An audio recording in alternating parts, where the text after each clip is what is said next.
So, the Ice Ruins. The instrumentation of the music makes sense for a crystalline ice dungeon, but it kind of hurts my ears. By that I mean the beginning. The rest of the song is good. This is the dungeon that will bring you to the boss key chest right away, and the goal is to eventually not only find the boss door, but also create pathways to that door. And of course use the fire rod a lot to melt ice, including not only ice enemies, but also ice blocks. Right away it's creative. I have a question, why does the first room have ice that gives you nothing from melting and destroying it? What purpose does that serve in the level design? None.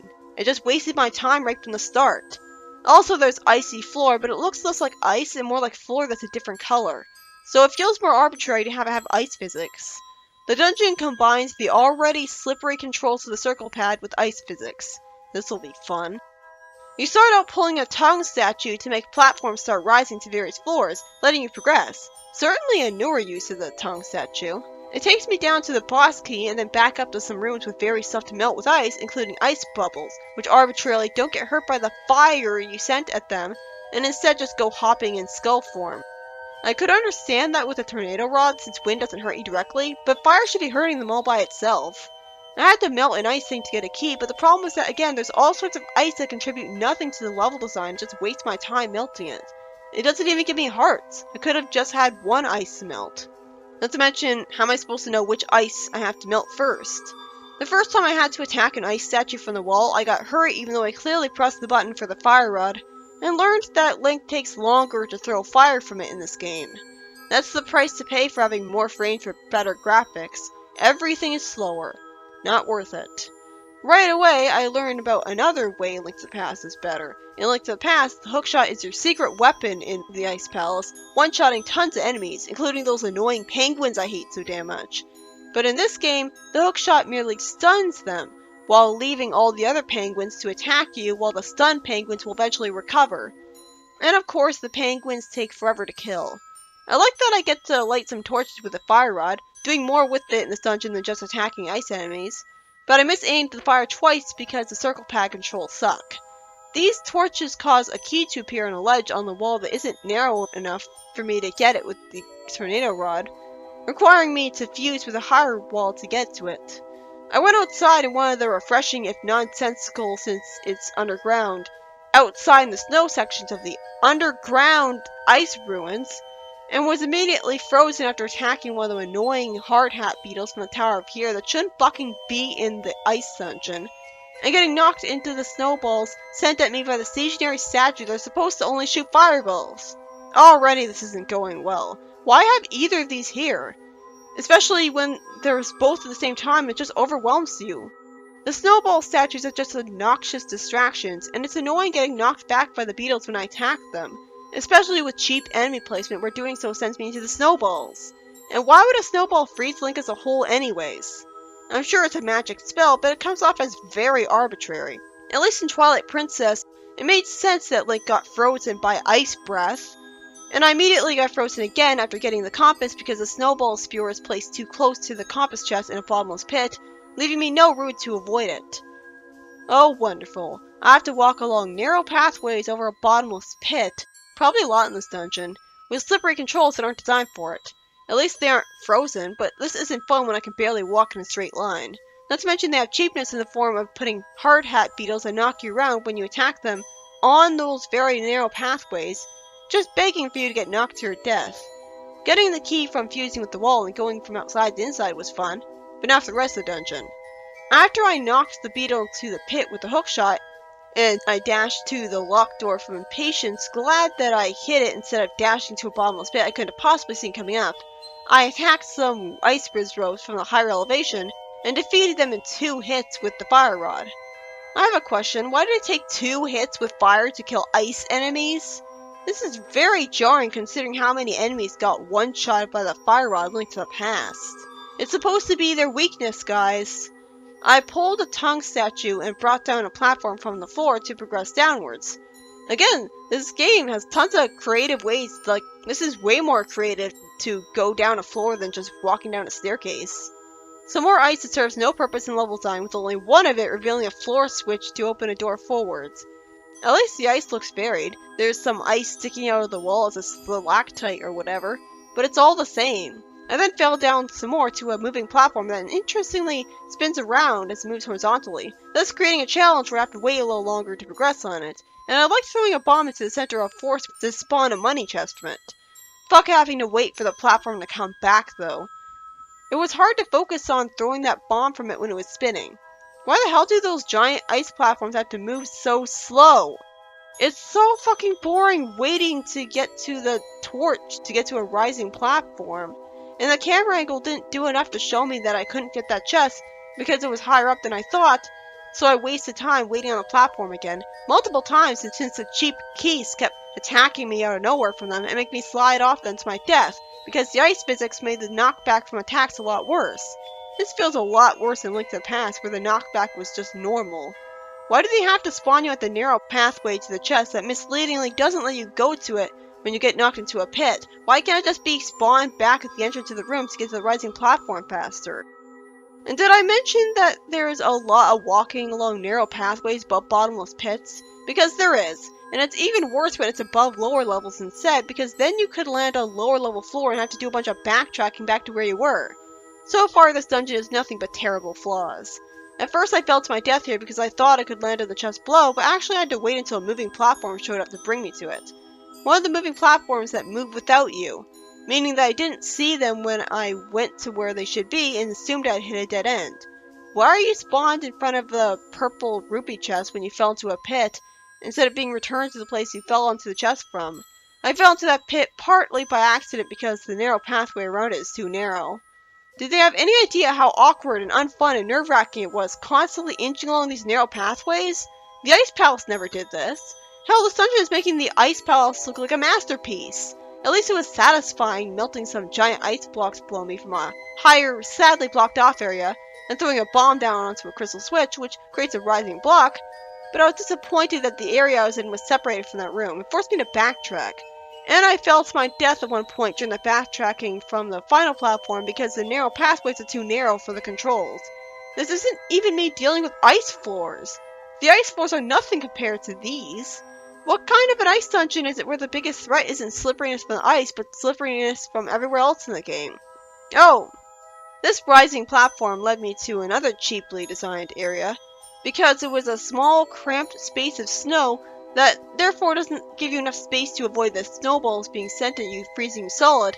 And not only that, but you're too busy attacking the brick walls of health that are the red sleeping statues to focus on dodging the snowballs, even if you did have enough space. Seriously, fuck those stupid red enemies. They're not fun.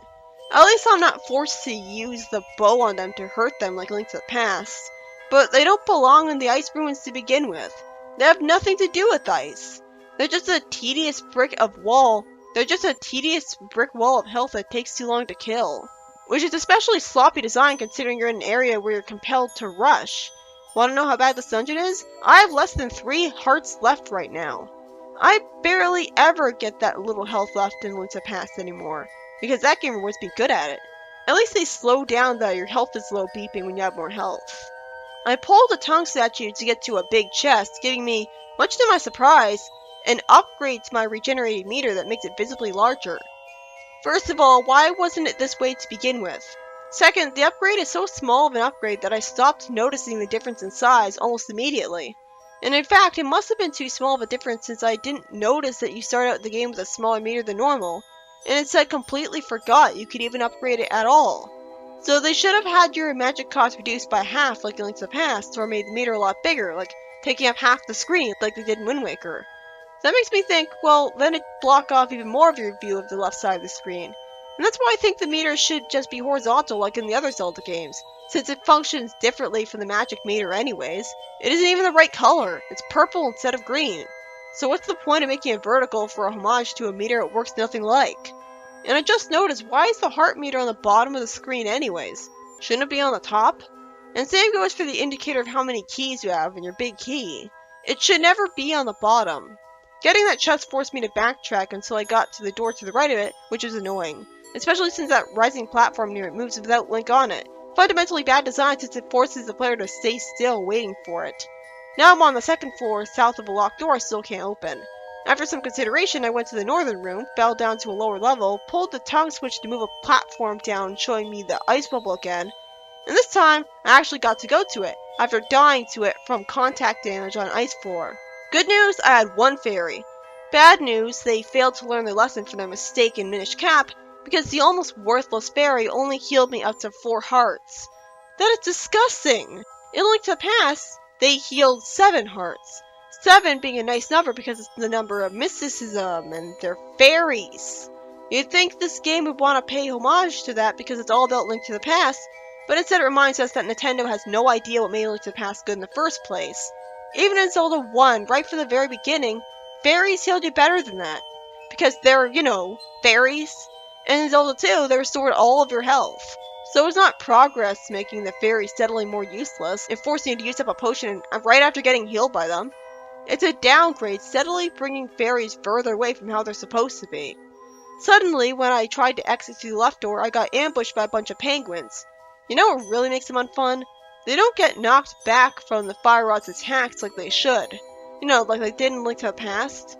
Seriously, this game comes off as almost what would happen if Sega tried to make another adventure game and misremembered everything good about those games. Because they don't get knocked back from the fire, it's better to just use a sword. So the sword is better of an option than the Fire Rod in the Ice Dungeon. There's also giant penguins, which get knocked back even less and take even more damage to kill, and you're being sent around the ice floor sliding everywhere all the while.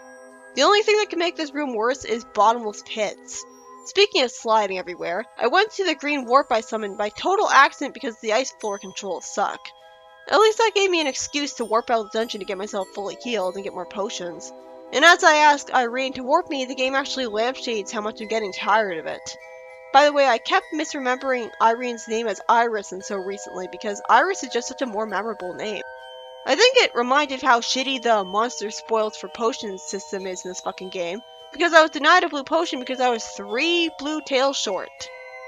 I was getting every chest that I could, and that just really makes it annoying that whenever you get a chest with a monster spoil on it, it's only 1 monster spoil, not 10 or something. Common sense would dictate that they'd learn from Wind Waker, where you only got 1 joy pendant from a chest. A Link to the Past never forced me to settle for inferior potions only restoring 8 hearts. It rewarded me for my skill at the game from getting so many rupees by letting me buy the best potions whenever I wanted. And another thing Link to the Past did better? I would have had 4 bottles by this point, instead of 3. Oh right, I forgot, there's a race minigame going from Lake Hylia to just west of Death Mountain. You can cheat at it by just warping to Lorule, warping with Irene since the rules against that don't apply there while the time limit is still going on, and then going to your destination in Hyrule. I absolutely love that about the race. But it's still a race demanding the use of the Pegasus boots when they control like absolute dog shit, and there's lots of trees and stuff in your way to make you dash into them. So the level design is clearly not designed with racing in mind. I didn't bother with the minigame again, it's not worth it. Fuck you, Girouette. I'm getting this shitty dungeon over with today. I'm not taking a break and prolonging my suffering. So I walked to the left after that green portal and holy bad level design Batman! There's a breakable ice bridge that has a small amount of space for your slippery controls, curves to make going across it harder, and worst of all, it has 2 hard hat beetles on it that will knock you down into the pit. All of this combines to make it impossible to progress over the bridge without falling multiple times. And all just to pull a tongue statue. That bridge is fine without the enemies on it, and at least its broken pieces respawn without you having to leave the room and come back, but it still feels like a clusterfuck. Getting a mere green rupee from a chest summoned a bunch of Ice Wizrobes that kept teleporting away from me and freezing me without me being able to do anything about it, which was just annoying. So many enemies freeze you in place in this dungeon, like the ice bubbles and the Ice Wizrobes, and A Link to the Past never had that. In fact, that game didn't have a frozen status at all. Being an ice dungeon doesn't mean it has to be annoying. Having just 1 freezing obstacle is enough. After awkwardly walking around some narrow pathways above a pit to get 2 chests, I took the main rising platforms again in the snow area and made my way back to the room full of ice statues from the wall. That reminds me, when I first played this game, I got stuck in this room for the longest time because I forgot that the Fire Rod's fire can all of a sudden now reach higher elevations when it couldn't Link to the Past, and you need to use that knowledge to light a torch above you. It's a good thing the compass tells me that there's a chest in the first room of the dungeon, because with a top-down view hiding your view of it, I would have never guessed there were 300 rupees hidden beneath the floor. After being forced to use up a potion, which never happened in the Ice Palace to my recollection, I finally got to take care of that one locked door, and that led to me being sent by a rare gust of wind created for the Ice Dungeon, all the way to a tongue switch, so that I could lower another platform to get to a lower floor. Is it just me, or does doing that cause an ice statue that never budged before to suddenly pop out and attack me cheaply? How was I supposed to know that would happen? It wasn't moving before. Back in the narrow pathway section of the dungeon, there was some more bad level design on the level of a terrible ROM hack because they put narrow ice bridges that curve at times over pits with flying enemies that are unreachable that throw bombs that destroy those bridges you're on, all while you're forced to stand still on an ice bridge and light a torch. When the circle pad's so slippery that just aiming Link to face the torch and light it is a task all by itself, sending you plummeting into the pit from the enemy attacks. I can't do a precise challenge like that well when I'm forced to rush by the bombs and the controls don't let me aim precisely. Hitting switches and pulling tongue switches to create some more floor for the dungeon is satisfying, but not nearly enough to make up for all the bullshit I went through. And considering how large the final summoned platform connecting you to the big door is, it just makes the fact that you're forced to awkwardly navigate narrow pathways over a pit all the more inexcusable, because there's no reason I couldn't have had wider platforms to go around. Right before the boss, they have some skulls which show how distracted the game designers are, because only a few of them have hearts, while the rest of them have useless stuff like rupees and monster spoils. Compare this to games like Wind Waker, Minish Cap, and Twilight Princess, which have the common sense to include pots with nothing but hearts and even fairies in them before boss arenas. And now for the boss. Wow, a bottomless pit surrounding an arena made of ice. This is awful. Also, the boss moves at light speed while you crawl along at a snail's pace after it. Yeah, that feels fair. You know what's also totally fair? That during a cutscene where you're forced to stand still waiting for the boss to reach its third phase, the fucking meter stays empty. In fact, it will be constantly suffering from the meter taking too long to refill in this boss fight, with it always being almost empty as you crawl along the ice arena dodging energy balls and ice blasts. Those aren't the problem, they're just a distraction. The real tedious thing is that you are slow, and the boss is extremely fast. It feels very cheap. That and the fire rod is tricky to aim with the slippery controls and has tiny fire, especially compared to the upgraded ice rod with terrible reach. So I feel like I'm lucky that I can hit the boss accurately without aiming diagonally at it. Compare a Link to the Past fire rod, where the fire flies from one side of the screen to the other no problem. Here the fire goes maybe 3 feet in front of you, at a snail's pace. I kept chasing after the boss in its vulnerable form, frustrated how it's still faster than me, finding the whole thing tedious. Compare this to the boss of the Ice Palace. Right away it rewards you for being clever and ingenious, because if you think to use the Bombus Medallion instead of the fire rod, you'll melt all of its ice and skip straight to phase 2. And then it's just a matter of spamming the fire rod to burn all of the boss portions as you move around. The arena is small, enclosed, free of pits, and keeps it simple, so I never felt like I was constantly crawling after the boss, catching up to it to aim slow-moving projectiles at it. It was exhilarating, especially since if you time the fire just right, you catch all 3 of the boss portions with the fire and beat the boss even faster, rewarding you for your skill and experience of the game. I got none of that feeling here, it was just tedious. At least I didn't fall into a pit in this arena like I thought I constantly would be. That's because the arena is so big. So why are there pits again? The only problem with Ice Palace's boss was that ice was constantly falling from the ceiling to cheaply hit you when you were too focused on attacking the boss to avoid any sort of falling ice. And they could keep you from catching all 3 with one fire quite easily, especially since the ice scatters when it falls. But that's still mildly annoying compared to the tedious slog of this dungeon. So all in all, holy shit, this was a badly designed dungeon. Granted, at least I don't have to backtrack through literally the entire dungeon to press one floor switch down with one block, because the dungeon had a convenient way to get to every single different floor in one area by using the cool rising and falling blocks. I loved that at least. I just replayed Ice Palace typing this, and that is infinitely more fun than this dungeon. Wait, the sage you rescued from the ice dungeon is Rosso? That doesn't make any sense. He's clearly supposed to be the Sage of Fire, or at least Earth, with his red hair. He should have been rescued from Turtle Rock, not the Ice Dungeon. He's the one sage that looks the most like a Goron. I'm not really sure what he's supposed to be, actually. With those pointy ears pointing diagonally outwards, he looks more like a goblin. Which just sorely reminds me that they didn't bother to have elf lumberjacks like in Link to the Past, removing even more of the charm of the original game. Unless he's supposed to be an elf? Or also waste my time with more boring dialogue that's expected of a sage, with the most interesting thing he says being that it's somehow hot in a crazy alternate dimension of sages. Shouldn't he like the heat? And Hilda wastes my time once again. Yes, I know you want the hero to succeed. Shut up already. This story is so repetitive and boring. And that's especially unacceptable because it's still trying harder than the one Link to the Past, which is mostly downplayed in comparison. You could skip talking to Sahasrahla for the first time and just go to him with the pendant already. You never have to talk to the village elder or the kid that marks your map. You never have to talk to Prell in the sanctuary when he's dying. This plot has the same basic plot as the original, collecting pendants and saving sages, and it forces boring dialogue cutscenes on you. Yes, you can skip a few, but most of them are equally as boring, generic, and predictable as the ones you can skip. You can't skip straight to the sewers at the start of the game. You can't skip Sahasrahla dragging into Hyrule Castle after the first dungeon. You can't skip some unnecessary talk with Ravia when he could have just been a shopkeeper with no introduction wasting your time right away. No, I hope Link successfully progresses with the game. I get it!